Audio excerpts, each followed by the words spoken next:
Está começando o 4º ano do ensino fundamental. Vem aí, língua portuguesa.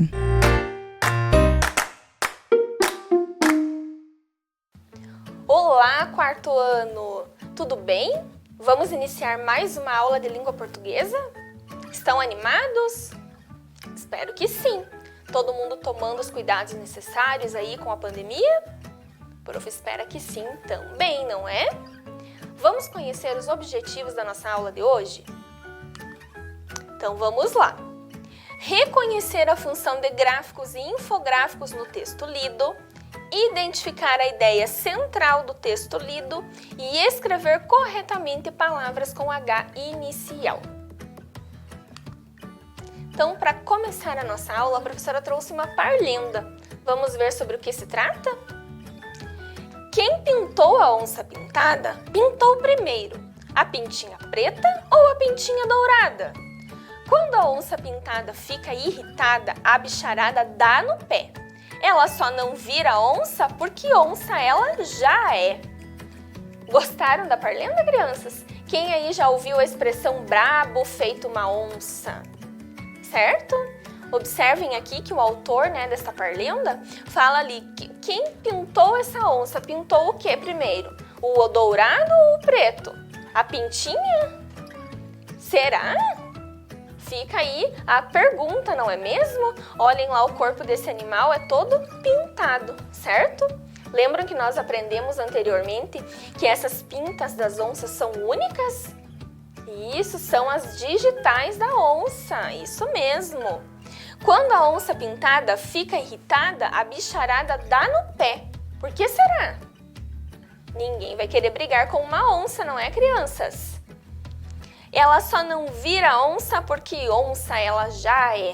Então ela só não fica mais braba ainda porque ela já é braba, certo? Então quando nós ouvir a expressão bravo feito uma onça, imaginem uma onça brava lá, certo? Não queiram desafiar essa pessoa que tá tão brava feito uma onça, ok? Então a professora trouxe aqui um infográfico, um gráfico com informações, com imagens, para nós lermos juntos. Vamos lá? Então, a onça pintada, o maior carnívoro das Américas. Então, por que será que ele está falando isso? Isso, carnívoro ali, porque ela se alimenta de carne, certo? Então, das Américas, da América Latina, aqui as Américas do Sul, América do Sul, certo? Lembram lá que nós vimos na aula anterior que lá nos Estados Unidos, América do Norte, lá essas onças já estão praticamente extintas, já quase nem existem mais.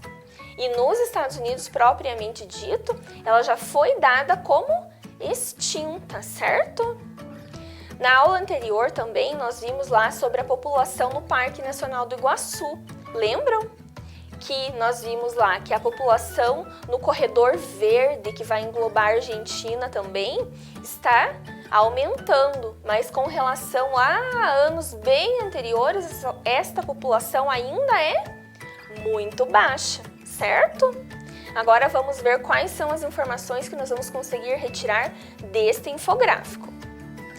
O seu estado de conservação, segundo o Centro Nacional de Pesquisas e Conservação de Mamíferos Carnívoros, o CENAP, do INCEBio MMA, é considerado vulnerável. Estimativas do CENAP indicam a existência de 55 mil indivíduos no território brasileiro. Então, em todo o Brasil, eles estimam que ainda existem 55 mil onças pintadas. Sendo que cerca de 40% deles, 22 mil, estão em condições reprodutivas, ou como dizem os cientistas, contribuindo reprodutivamente para a manutenção da espécie. A onça pintada habita praticamente todos os grandes biomas brasileiros. Então essa era a informação que estava escrita neste gráfico. Vamos analisar as imagens então? Observem lá o mapa do Brasil, então olhem lá. é a distribuição por bioma, certo? Então temos lá os biomas, a Amazônia, a Caatinga, o Cerrado, o Pantanal e a Mata Atlântica, certo? Olhem lá, na Amazônia ainda existem 40.000 onças pintadas, observem lá. Na Caatinga, esse número já é bem menor, apenas 250. O Cerrado ainda tem 1.000 onças pintadas. A Mata Atlântica, observem lá que pega o nosso Paraná, só tem 300, olhem lá. E o Pantanal, 13.450 onças. Certo? Então lembram que nós havíamos visto lá no texto anterior que essa distribuição de onças, a quantidade de onças variava muito de um bioma para outro? Então, é nesse sentido que a professora está falando, olhem lá. Se nós compararmos a Amazônia com a Caatinga, olhem a diferença de número de onças existentes. Certo? Então, esse número vai variar de acordo com o bioma em que ela está inserida, em que ela está vivendo, certo?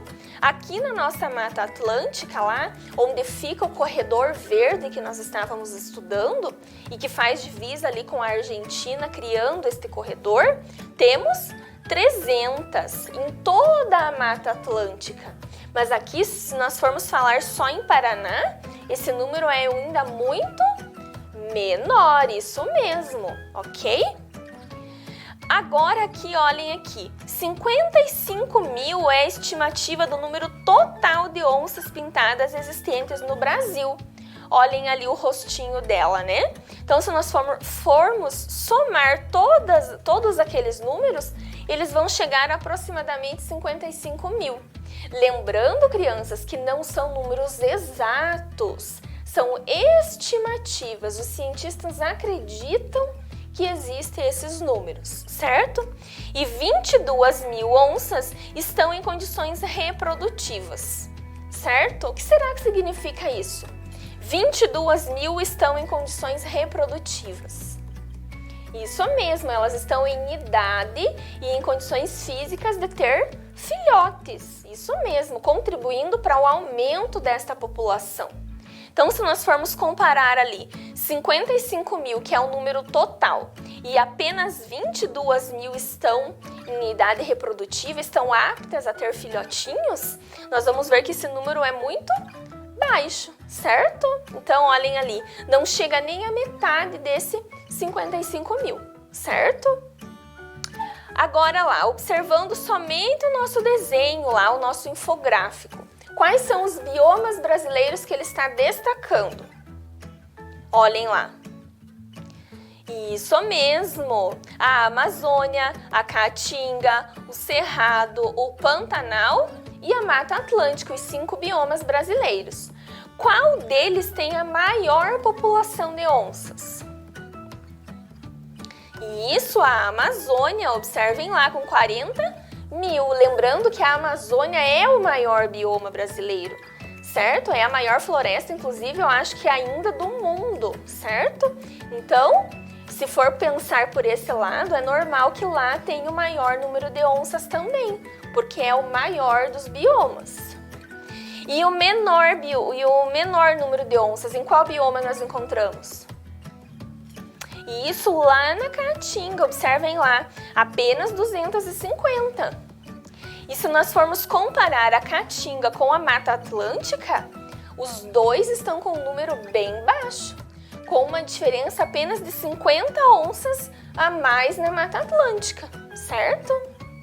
Lembrando que a Mata Atlântica ali, como a gente viu, é um bioma que está muito degradado, muito destruído, certo?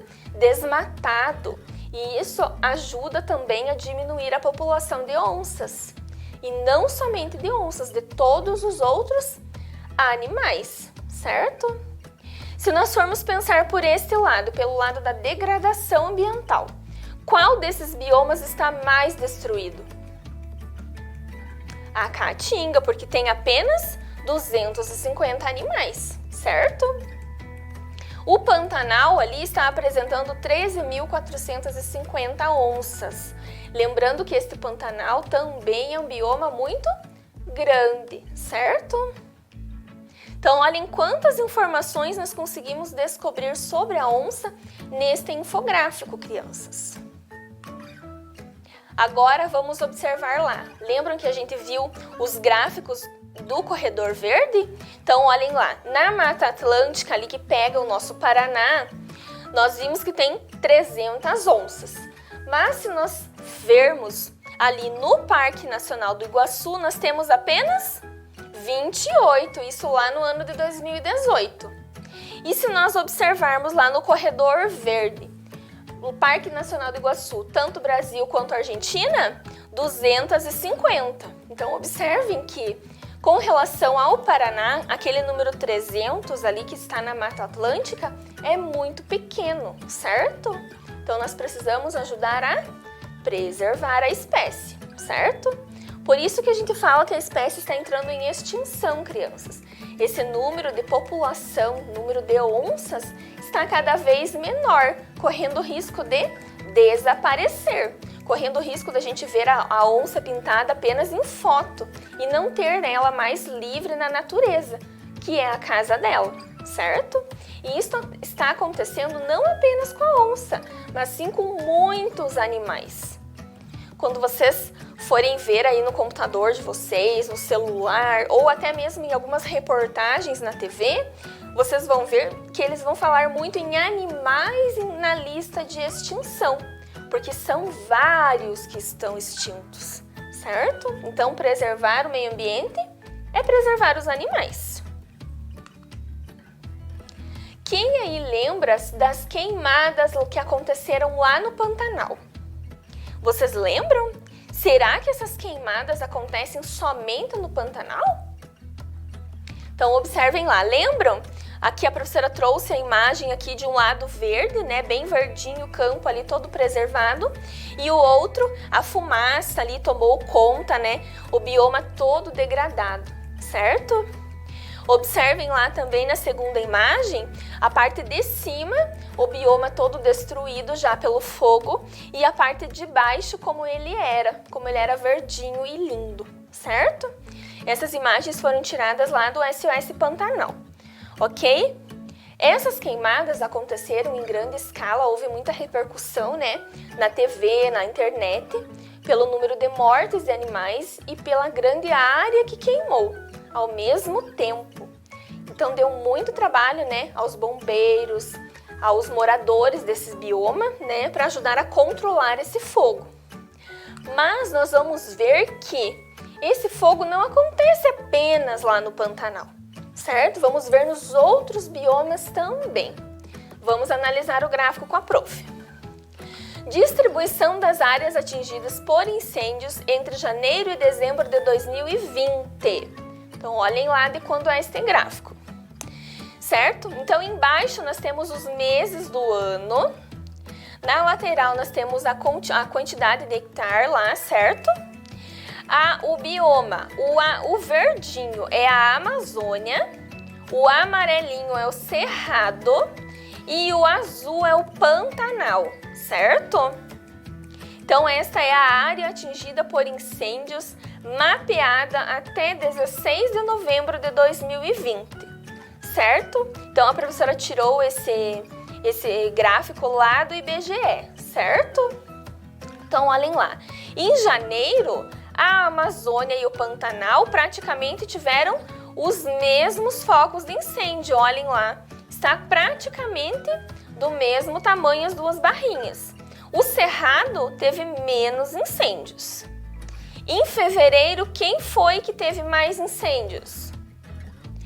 Isso, a Amazônia, observem lá. E o Cerrado e o Pantanal quase nem aparecem aí nesse gráfico. O número foi bem baixo.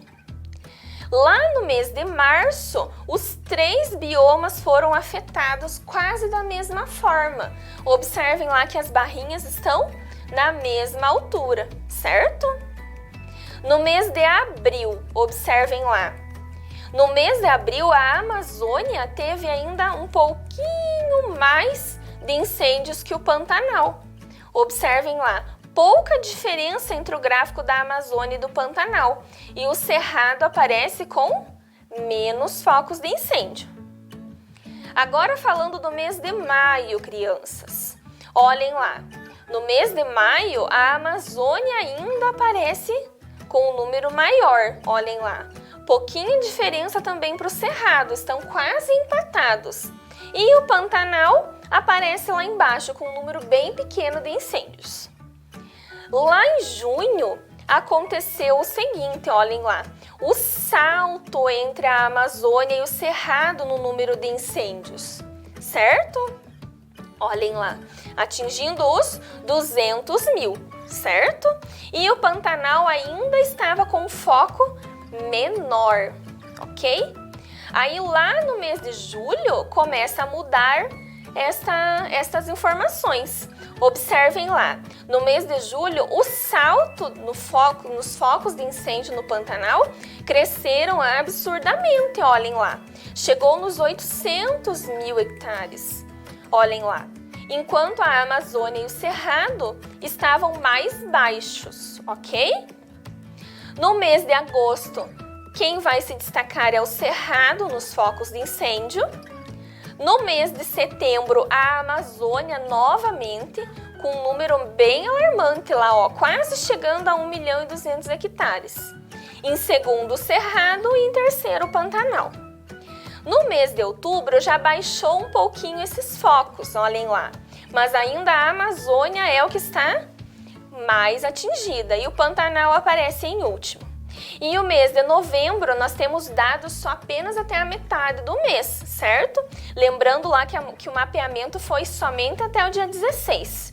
Então, nessa metade do mês de novembro, a Amazônia ainda aparece com um foco maior, certo? Conseguiram observar, crianças? Então, esses incêndios que aconteceram e foram bem graves lá no Pantanal, eles também acontecem nos outros biomas, certo? E com esses incêndios acontecendo, a população não só de onças, mas como de todos os outros animais, vão perdendo as suas casas, certo? Sem contar os que morrem, inclusive, queimados ali, que não conseguem fugir, ok? Então, quem quiser saber mais, é só procurar lá no site do IBGE sobre esses incêndios, ok? Vamos preservar lá a nossa natureza para nós preservarmos os animais também. Agora a palavrinha habitat. O que será que é habitat? A área habitada por uma espécie de animal, certo? Então é o lugar que esse animal mora, ok? Vocês observaram lá a escrita da palavrinha habitat? Isso, ela começa com H. Por que será que tem H no começo desta palavrinha? E a palavrinha habitada ali também, olhem, começa com H também. Por que será? Por que será que essas duas palavras começam com H? Se esse H no comecinho da palavrinha ali não está trazendo som diferente para ela. Ela está com o mesmo som da vogal A. Habitat, habitada. Então, por que eu uso o H? Porque essas duas palavrinhas têm origem no latim. Vocês já ouviram falar em latim? O que é o latim? Vocês já ouviram falar? Já viram em algum lugar? Isso, é uma língua muito antiga, certo? Olhem lá, é a língua que deu origem à nossa língua portuguesa. Então, essa língua é uma língua muito antiga, certo? Nós pegamos o latim lá, transformamos as palavras dele e deu origem à nossa língua, certo? A língua portuguesa, a língua que nós falamos e que nós conhecemos hoje, certo? Essa língua do latim, ela não é falada mais em nenhuma parte do mundo. Nós encontramos algumas coisas, algumas celebrações lá no Vaticano, onde fica o Papa, lá em Roma, na Itália. Certo? Algumas celebrações dentro da Igreja Católica, algumas falas dentro dessas celebrações são feitas em latim. Mas a comunicação entre as pessoas, a fala das pessoas, ninguém mais usa o latim, certo? Então, o latim é a língua mais antiga do mundo porque ela foi dando origem às outras línguas que nós conhecemos, como a nossa língua portuguesa, certo? E nós vamos usar o H, olhem lá a historinha do H, no início das palavras que têm origem no latim. Então, se a palavra teve origem lá na língua latina, no latim, ela vai começar com H. Por exemplo, hoje, homem, humor, certo? E vamos conhecer a origem da palavra hoje? A prof quis trazer para vocês porque ela é bem legal, é bem diferente. Olhem lá então. A palavra hoje teve origem lá no latim, porque ela começa com H e ela era escrita assim, olhem lá. Odie. Nossa, professora, mas é a letra D? Sim, é a letra D. Olhem lá. Odie. Odie em latim é hoje, certo? Olhem lá. Então, nós transformamos essa letra D lá do latim em qual letra mesmo? Olhem lá. Nós continuamos com o H, O. E a letra D com a letra I, nós transformamos ela no J. Olhem lá. Por isso que esse J tem o pinguinho ali, o pinguinho do I, herdou o pinguinho do I, certo?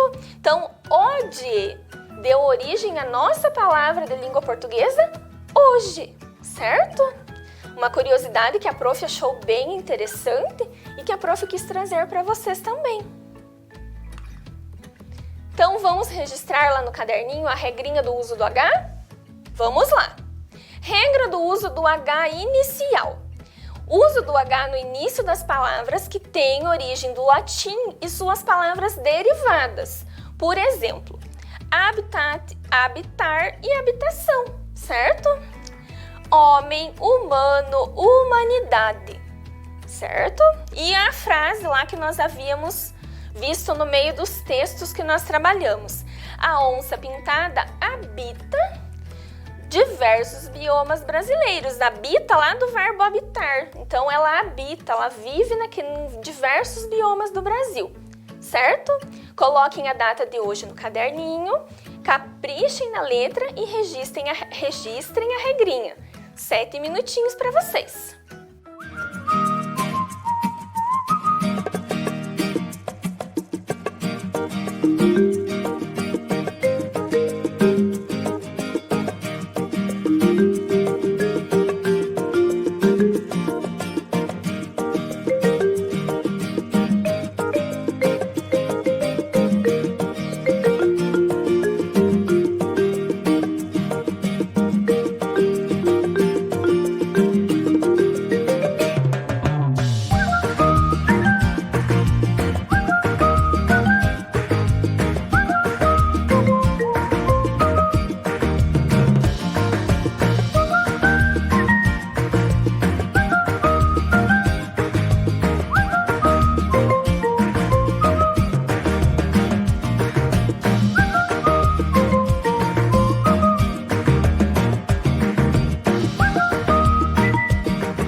Interessante, não é, crianças, a origem desse H inicial? Agora, nós vamos ver lá como nós escrevemos essas palavras. Algumas eu tenho certeza que vocês já sabem de cor. Vamos lá? Homem. Como que eu escrevo homem? Com H ou sem H? Com H, olhem lá. E lá na flechinha daquele helicóptero, como é o nome mesmo? Hélice. Hélice eu registro com H ou sem H? Com H. Aquele animalzinho ali eu tenho certeza que todo mundo já sabe escrever. É o que a gente mais vê lá na escola. É o hipopótamo. E aquele homem ali voando, ele é um herói. O menininho está apontando o relógio, mas não é a palavrinha relógio. O que o relógio marca? A hora, isso mesmo. Então são palavrinhas cotidianas aí, né? Nós sempre vemos que tem H inicial, certo? Agora vocês vão completar para a professora. Copia no caderninho as palavras, completando se tem H ou se não tem H no início delas, certo? Caprichem na letrinha de vocês. 7 minutinhos e nós voltamos corrigir.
Isso, a palavrinha ontem não tem H, isso mesmo, ela é escrita só com a vogal O.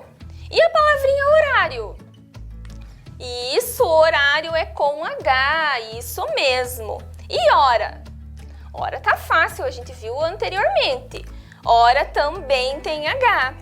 Hélice do helicóptero lá, hélice do ventilador, tem H também, isso mesmo. E a palavra antigo? Não, a palavra antigo não tem H. E impermeável?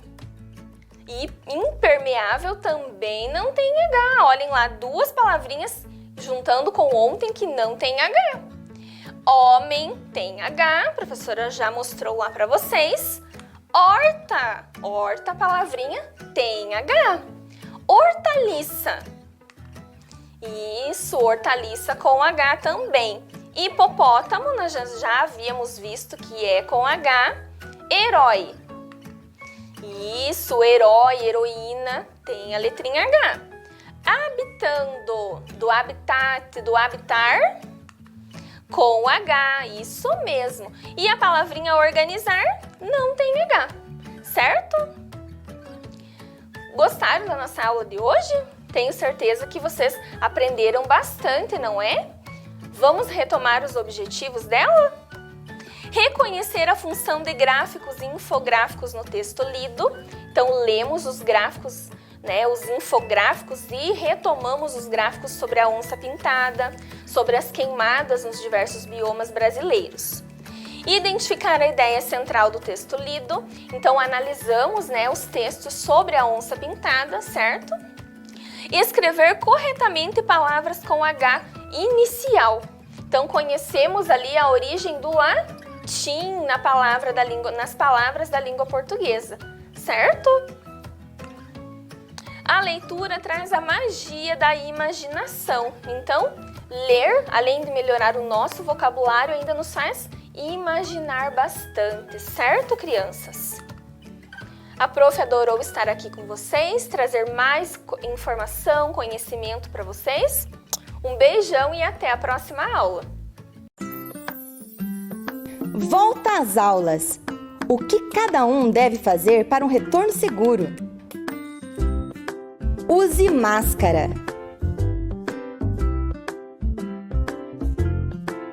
Mantenha o distanciamento. Lave bem as mãos. Ministério Público do Estado do Paraná. Conselho Tutelar. Vara da Infância e Juventude. Prefeitura de Ponta Grossa. Vem aí, História.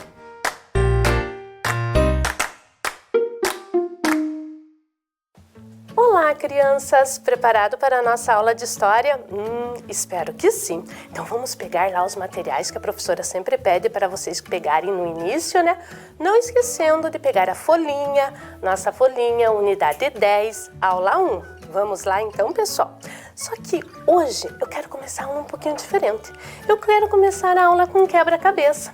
Vocês topam jogar comigo quebra-cabeça para nós descobrir que imagem que a professora trouxe ali para vocês? E para isso, claro, eu tenho os meus ajudantes, o Pedro e a Laura. Então vamos lá na mesa ver como que vai ser esse quebra-cabeça? Vamos lá?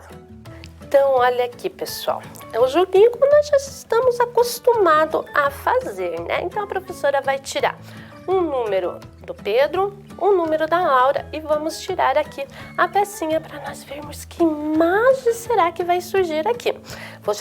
E vai ter algumas dicas aqui, eu já estou boazinha. Então vou começar pela Laura, porque se eu me lembro, no último jogo a Laura, coitadinha, perdeu, né? Ela ficou tão triste. Então saiu o número 4. Então vamos tirar aqui o 4, vamos ver se tem dica. Ih, pessoal, não tem dica para vocês. E olha, será que ajuda para descobrir esse pedacinho aqui? Eu acho que não, né? Não ficou legal essa. Vamos lá, vamos ver se o Pedro vai ajudar mais vocês. Saiu o número 6. Então vamos ver se o 6 tem dica? Vamos ver. O 6 tem dica. Olha lá, o Pedro ajudou. Nas suas rotas eram estabelecidos pousos para descanso, que mais tarde transformaram-se em várias cidades, sendo Ponta Grossa uma delas. E para ajudar surgiu a sílaba PEI. PEI. O que será que é? Então nós sabemos que essa imagem aqui é de Ponta Grossa, porque surgiu do pouso, surgiu a cidade de Ponta Grossa. Lembrem-se que nós já tratamos alguma coisa disso em aulas passadas. Então vamos lá, vamos agora vamos ver se ela ajuda uma mão para vocês. 5. Vamos ver se tem dica. Ih, Laura não quer dar dica para vocês, pessoal. Ó, mas agora olha aqui, surgiu mais uma sílaba. Então formou tropei. E olha aqui, tem aqui a palavra Ponta Grossa e tá surgindo um painel. O que será? Já estão conseguindo descobrir? Eu acho que tem gente que sim. Vamos ver, vamos lá, Pedro. Número 1. Vamos ver se tem dica? Mas olha só, o Pedro quer ajudar vocês. Então vamos ver a dica. Foi um importante ciclo econômico para o desenvolvimento do Brasil. Então nós já estudamos alguns ciclos econômicos, né? Nós vimos que o primeiro ciclo econômico foi o extrativismo do pau-brasil, tivemos a cana-de-açúcar, o ouro e agora nós vamos tratar desse ciclo econômico aqui. Olha, o painel já está quase se formando. Vamos, Laura, vamos dar uma dica para nossas crianças. Vamos ver lá. Então saiu o número 7. Vamos ver? Olha, e a professora não combinou com ela para não dar dica para vocês. As dicas ficaram tudo com o Pedro. Olha lá, saiu mais uma sílaba. Agora saiu ris. Então nós estamos formando a palavra tropeiris. Tá fácil, olhem bem. Então vamos para o Pedro. Número 3. Vamos ver lá se agora saiu dica. Olha só, pessoal, saiu mais uma dica. Foi responsável pelo fluxo de mercadorias do Rio Grande do Sul para São Paulo. Então essas mercadorias, eles levavam mercadorias tanto do Rio Grande do Sul para São Paulo. Mas que mercadoria será? Quem levava? Tão curiosos? Quanto muitas vezes eles compravam de São Paulo e traziam para nós aqui no Sul. Estão conseguindo? Última da Laura. Vamos ver. Número 2. Sem dica, a Laura não queria dar dica para vocês. Ela queria que vocês descobrissem sozinhos. Olha só. E o último, né? Para vocês verem que tem aqui com o Pedro. 8. E tem uma dica, todas as dicas ficaram com o Pedro. Essencial para o desenvolvimento de Ponta Grossa. Então, o que será que foi essencial para que ciclo foi esse que foi essencial para o desenvolvimento de Ponta Grossa? O tropeirismo, pessoal. Conhecem essa imagem? Já viram essa imagem aqui na nossa cidade? Então vamos agora lá na nossa tela para nós conversarmos um pouquinho sobre essa imagem aqui, sobre o tropeirismo, sobre esse monumento aqui, esse memorial ao tropeirismo. Vamos ver lá então? Então, olha lá, pessoal, a professora trouxe, né, a mesma imagem do quebra-cabeça a professora trouxe na tela, né? Então, ela é uma imagem do memorial ao tropeirismo. Vamos conversar um pouquinho sobre ela. Esse memorial, ele fica ali na Silva Jardim, bem na rotatória ali antes de chegar no Mufato. Vocês já vão se localizar ali. E ele fica apontando o tropeiro para a rua Augusto Ribas, que era a antiga Rua das Tropas. Então, por isso que ele fica ali com o dedinho apontando. Se vocês forem ver, atrás tem tipo uma armação metálica. O que é essa armação metálica? Ela simboliza como se fosse uma barraca. O pouso do tropeiro, né? O tropeiro fazia barraca para ele muitas vezes pousar, para ele ficar ali naquele lugar, né? Para ele descansar. E também tem 4 painéis que ele conta a história do dia a dia do tropeiro através desses painéis todos em mosaico. E por que será que nós temos então esse memorial ao tropeiro? Nas dicas ali eu já dei como umas dicasinhas, né? Por quê? Porque nós também já estudamos, né, que os tropeiros, Ponta Grossa se desenvolveu, né? Ela teve mais o seu povoamento a partir que eles fizeram dessa nossa região um pouso, né? O pouso do Capão de Ponta Grossa. Então vamos ver agora um pouquinho, conhecer o tema da história. Até agora a professora não falou, né? Então vamos conhecer lá o tema. Só que antes do tema eu já estava esquecendo. Eu trouxe um vídeo para vocês se localizarem aonde fica, que região da nossa cidade que fica aqui esse monumento. Vamos assistir? Eu tenho certeza que agora vocês vão lembrar. Quem ainda não se tocou aonde que fica, vai agora saber o lugar que a professora está falando. Então vamos lá?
Agora sim, vamos ver o nosso tema, né? Qual é o tema? A história de Ponta Grossa, o tropeirismo, né? Vamos ver aí como Ponta Grossa, o desenvolvimento de Ponta Grossa está ligado ao tropeirismo. E o nosso objetivo é reconhecer a importância do tropeirismo para a fundação de Ponta Grossa, né? Um tema que a professora adora trabalhar Ponta Grossa. Então vamos conhecer. Então vamos ver um pouquinho sobre o tropeirismo. Olhem lá essa imagem, a professora já utilizou essa imagem, né? Olhem lá, né? Nós temos ali os tropeiros, temos eles transportando através de mulas, né? Subindo um terreno geograficamente difícil, né? Mas eles estão fazendo esse transporte, esse fluxo de mercadorias que teve no início ali nas dicas. Então o tropeirismo foi uma fase muito importante, de muita importância econômica para o Brasil. As tropas percorriam longas trilhas, levando gado e produtos à venda, vários produtos, pessoal, várias mercadorias, desde espelho até correspondência e os animais também, né? As mercadorias e os alimentos eram levados no lombo de mulas, que cortavam várias trilhas. Então, muitas vezes o tropeiro, ele usava as trilhas que os indígenas já tinham feito. Então, eles usavam esses caminhos, essas rotas dos indígenas, mas muitas vezes não. Eles tinham que ir desbravando a Mata Virgem, né, pessoal? Abrindo picada por essas matas, sem saber muitas vezes o que eles iam encontrar pela frente, né? Então, era muito difícil essa profissão do tropeiro, né? Então, por isso que a professora trouxe assim para vocês verem ali eles abrindo. Aqui já era uma rota que já existia, né? Provavelmente ali, mas muitas vezes eles tinham que ir indo abrindo na Mata Virgem. Aqui eu trouxe um mapa, esse mapa aqui mostra aonde que começava essa viagem. A viagem, ela começava lá numa cidade chamada Viamão. Por isso que muitas vezes é além do caminho das tropas, o caminho do Viamão. E ela terminava lá numa feira chamada, lá em Sorocaba, São Paulo, que era a capitania de São Paulo. Passava por Santa Catarina, Paraná até chegar em Sorocaba. E ali eles já iam fazendo esse comércio com esses lugares que eles iam passando, né? Por isso que eles dizem esse fluxo de mercadorias, né? Esse vai e vem. Tanto eles levavam para São Paulo como eles traziam aqui para o Rio Grande do Sul quando eles chegavam lá na feira. E nesse caminho, no caminho do Viamão, foram o quê? Dos pousos, eles faziam paradas ali e eles acabaram o quê? Surgindo várias cidades desses pousos. E uma delas, como a professora está mostrando ali, Ponta Grossa, do pouso do Capão de Ponta Grossa. O que é um capão mesmo? Ah, é bastante árvore, tipo um pequeno bosque. Então eles chamavam de capão. No Paraná, quais foram as cidades que surgiram? Lapa, Palmeira, a nossa cidade, Ponta Grossa, Castro, Piraí do Sul, Jaguaraíva, Sengés é a última, quase que eu fui para São Paulo. Paramos aqui no Paraná. Então foram surgindo desse pouso. Por quê? Quando eles chegavam nessas fazendas que nós vimos, que aqui em Ponta Grossa tinha Sesmarias, já tinham fazendas, né, de fazendeiros paulistas, que aqui na nossa região, eles chegavam aqui e o que eles faziam? Eles proporcionavam ao tropeiro um lugar bom, um lugar confortável. E aí isso foi se desenvolvendo, foi surgindo o comércio, foi surgindo algumas profissões que ajudavam ali o tropeiro, então por isso que foi se desenvolvendo. E muitos tropeiros gostaram aqui da nossa região, né, devido aos campos, né? Por isso que nós falamos princesa dos Campos Gerais e acabavam comprando fazendas na nossa região e assim se fixando aqui. Agora vamos pegar a folhinha, que só a professora falando não dá certo, né? Então, a folhinha não, o caderno. Vamos lá. Escrever, né, nossa disciplina, história, a data, o que vocês estão assistindo à aula, o tema da nossa aula, que é história. Ai, não, pessoal, desculpa. Nós não vamos, essa é a folhinha mesmo. O tema, né, que da aula, vocês só vão escrever aí no caderno. Então, história, a disciplina, a data e o tema, que é a história de Ponta Grossa e o tropeirismo. Porque a atividade número 1 está na folhinha da unidade 10. A professora não trouxe hoje eu fui boazinha, não trouxe para vocês copiarem aqueles resuminhos que eu sempre trago, né? Então, vocês vão fazer o quê? Vão ler o caça-palavras, vão ler as frases, vão encontrar a resposta, vão marcar e vão completar as frases. Por isso que eu deixei 7 minutos para vocês copiarem no caderno e resolverem as atividades. Vamos lá?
Deu tempo?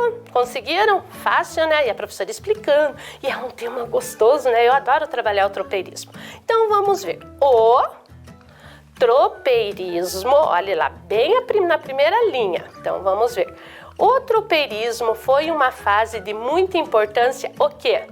Econômica. Olhem lá que começa, pega o E do tropeirismo lá para vocês destacarem. Para o Brasil. O caminho do Viamão era um trajeto que os tropeiros percorriam do Rio Grande do Sul até São Paulo. Viamão está lá na última linha. O Capão de Ponta Grossa era um lugar de... Olha, do que, gente? Não pode esquecer que Ponta Grossa era um lugar de pouso. Vamos lá. As mercadorias e os alimentos eram transportados no lombo de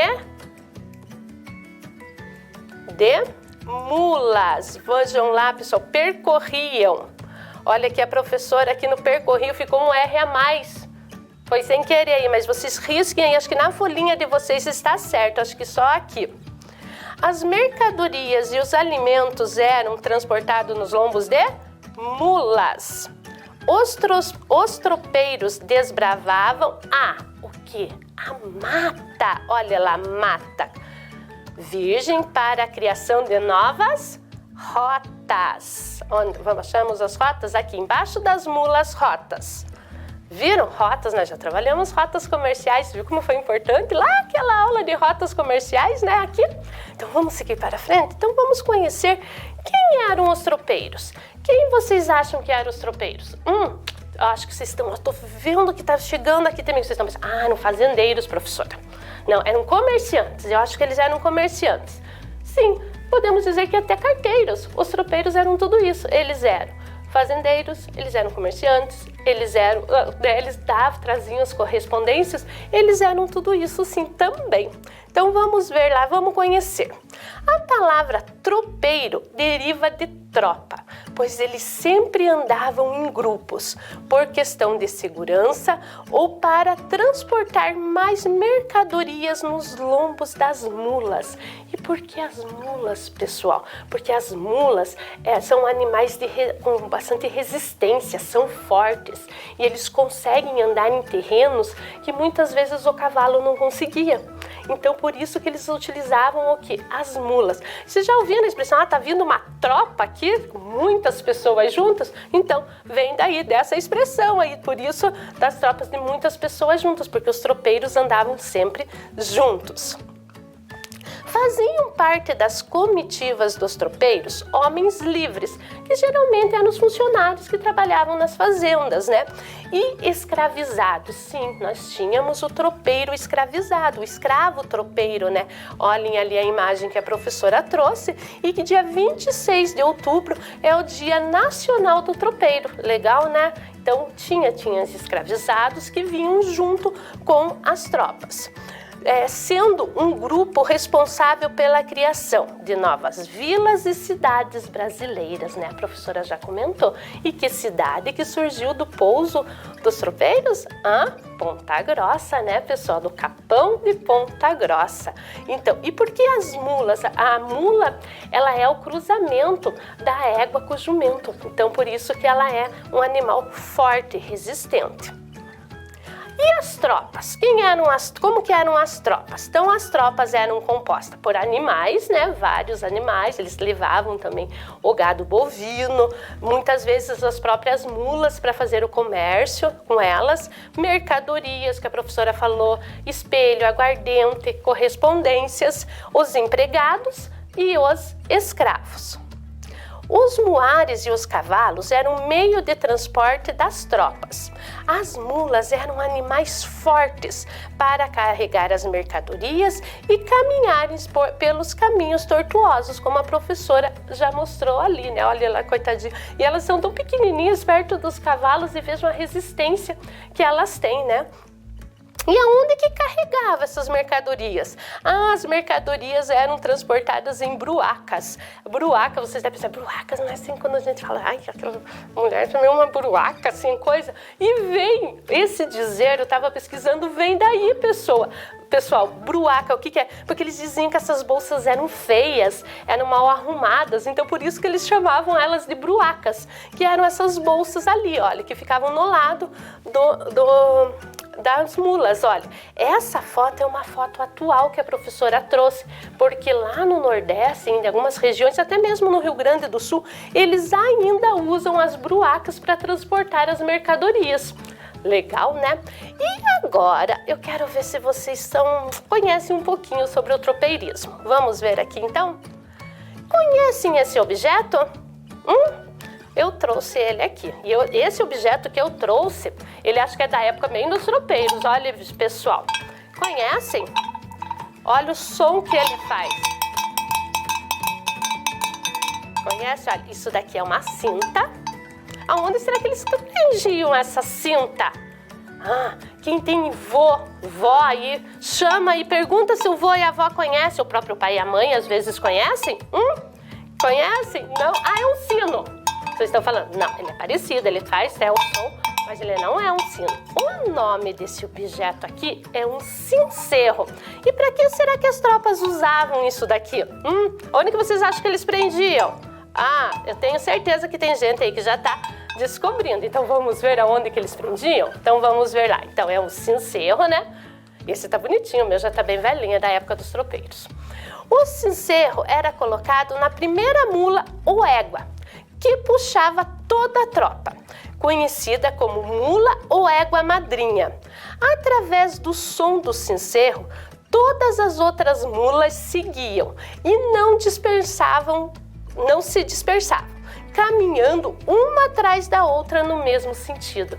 Então eles iam acompanhando o som dessa mula ou égua madrinha na frente e eles iam todos atrás, não tinha perigo de uma sair do seu caminho, né, ou ir para outro lugar. Então elas iam todas uma atrás da outra, bonitinho, em fila, pessoal, pense que já seguindo o som do cencerro. Então por isso que a professora trouxe aqui para vocês conhecerem, e tenho certeza que quem tem vovó aí lembraram do cencerro.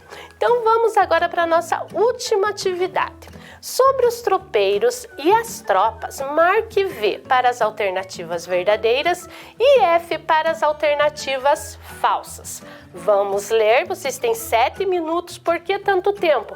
Porque vocês vão encontrar as alternativas falsas e vão deixá-las verdadeiras, vão reescrever deixando as verdadeiras. Vamos lá, pessoal?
vamos ver. Conseguiram? Ah, claro que conseguiram, né? Nossos alunos da rede são ótimos. Tenho certeza que conseguiram. Então, vamos lá.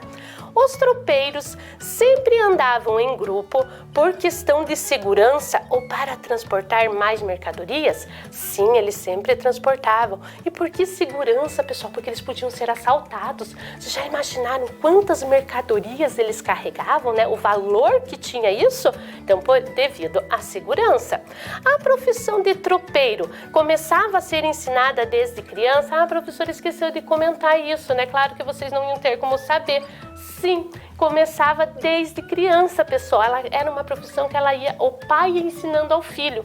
Geralmente, com 9 anos, eles já passavam a fazer parte das tropas. Eles já iam nas viagens com o pai. Então, ela era uma profissão passada de pai a filho. Então, essa a professora tinha esquecido de comentar. Os escravos não podiam fazer parte das tropas? Será que não? Podiam, né? Os escravos faziam. As bruacas são bolsas de couro colocadas nas mulas e ali os produtos eram guardados? Sim.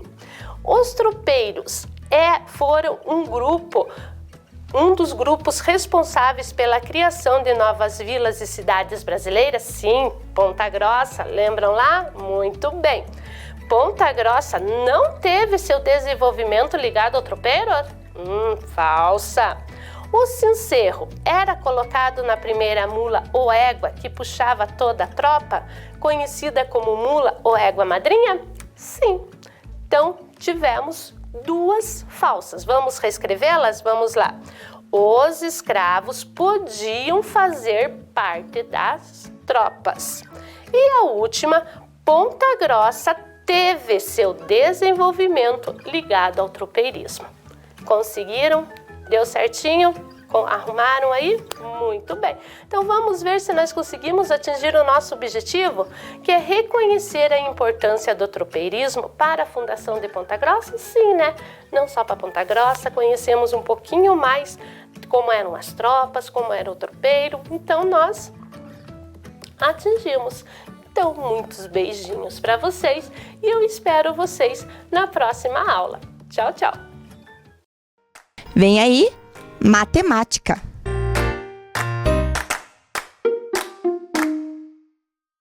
Olá, crianças! Tudo bem com vocês? E aí, animados para mais um momento de praticar?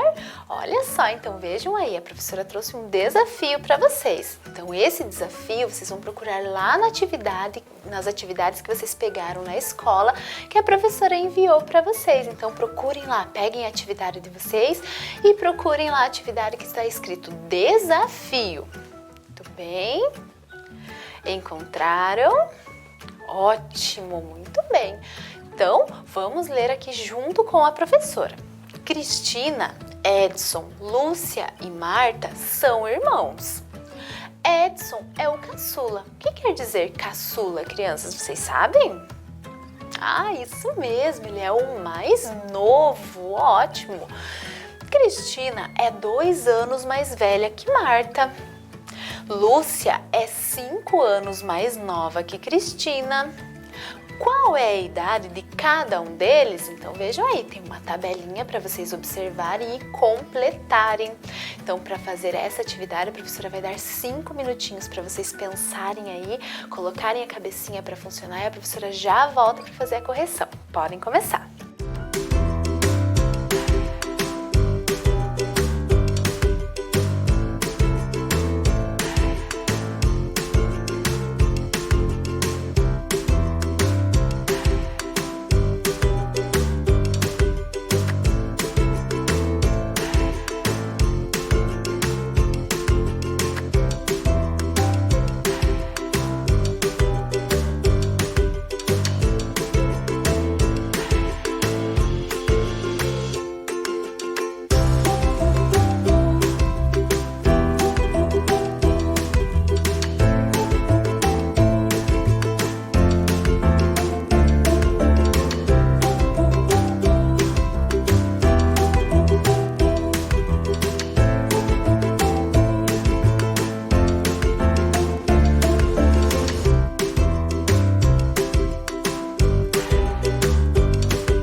crianças? Conseguiram? Então vamos completar aqui a tabela junto com a professora? Olhem aí na telinha de vocês.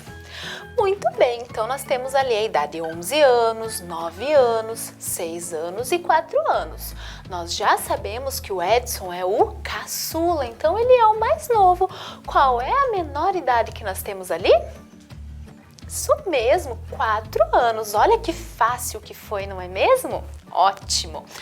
Agora eu sei que Cristina é 2 anos mais velha que Marta.